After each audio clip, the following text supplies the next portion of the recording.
Sempre que nós nos aproximamos da Semana Santa, a Igreja nos faz meditar sobre essa história de Susana, que Deus livrou da condenação de um julgamento injusto por meio de Daniel, por causa de um falso testemunho. Susana era casada, 2 anciãos viram-na e ficaram apaixonados e quiseram cortejá-la, e ela se manteve fiel ao seu marido. Então eles quiseram acusá-la de adultério para que ela fosse então condenada à morte, fosse apedrejada, como mandava de fato a lei de Moisés, o que também aparece ali no Evangelho. Então se trata de um pecado contra o 8º mandamento, não levantar falso testemunho. Aqueles 2 homens, não conseguindo aquilo que queriam, quiseram prejudicar Susana, quiseram condená-la à morte, porque ela não cedeu às investidas deles, que é uma grande perversidade. Mas, por meio de Daniel, que era um jovem, porém muito sábio, como é dito aí na leitura, Deus lhe deu, ainda na juventude, a sabedoria. Então ele coloca os 2 separados para confrontar as versões da história que eles haviam inventado, que viram Susana com uma outra pessoa que não o marido dela, e as versões não batem, não tinham combinado os detalhes, e por isso fica flagrante que eles estavam levantando falso testemunho, que eles estavam querendo condenar Susana à morte porque ela foi honesta, porque ela foi justa, porque ela foi fiel ao seu marido e não cedeu às investidas deles. Então, ali diante de todos, Daniel, de uma maneira muito sagaz, expõe a perversidade daqueles 2 homens e assim salva a vida de uma inocente, salva a vida de uma mulher justa. E a liturgia coloca em paralelo essa passagem do Evangelho de São João, da mulher adúltera que é trazida até Jesus, e o paralelo é que, também essa mulher acaba não sendo condenada à morte. No final das contas, assim como Susana, ela não é condenada à morte. A diferença, obviamente, é que tudo indica que a mulher do Evangelho não era uma inocente. Nada no texto dá a entender que Jesus agiu assim porque ela fosse inocente. Foi pega em flagrante adultério, diz o texto. E, no entanto, Jesus diz: quem dentre vós estiver sem pecado, atire a primeira pedra. Um a um, começando pelos mais velhos, eles foram deixando as pedras para trás e se afastaram. Mulher, onde estão eles? Ninguém te condenou? Eu também não te condeno. Vai, não peques mais. Então Jesus livra da morte uma mulher pecadora, uma mulher culpada.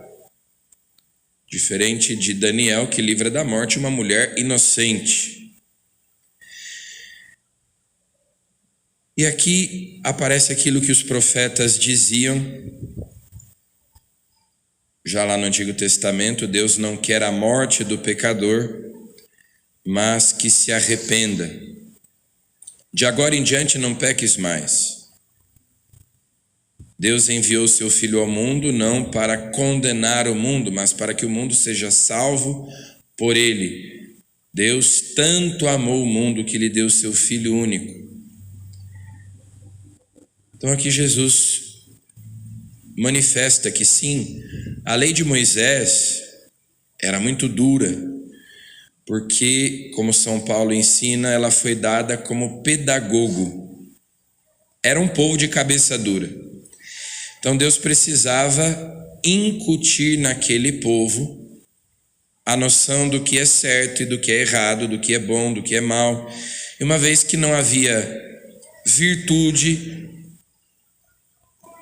era necessário que a lei estabelecesse esses padrões assim muito rígidos para incutir na mente das pessoas que aquilo era um pecado muito grave. Mas o que Deus quer não é a morte do pecador. Ao contrário, quer que se arrependa para ter a vida, para ter a graça. Então aqui Jesus mostra a passagem do Antigo para o Novo Testamento. A lei não tem o poder de comunicar a graça. A lei não tem o poder de salvar. A lei não tem o poder de perdoar os pecados, mas Jesus tem. Jesus pode perdoar o pecado e dar uma nova chance.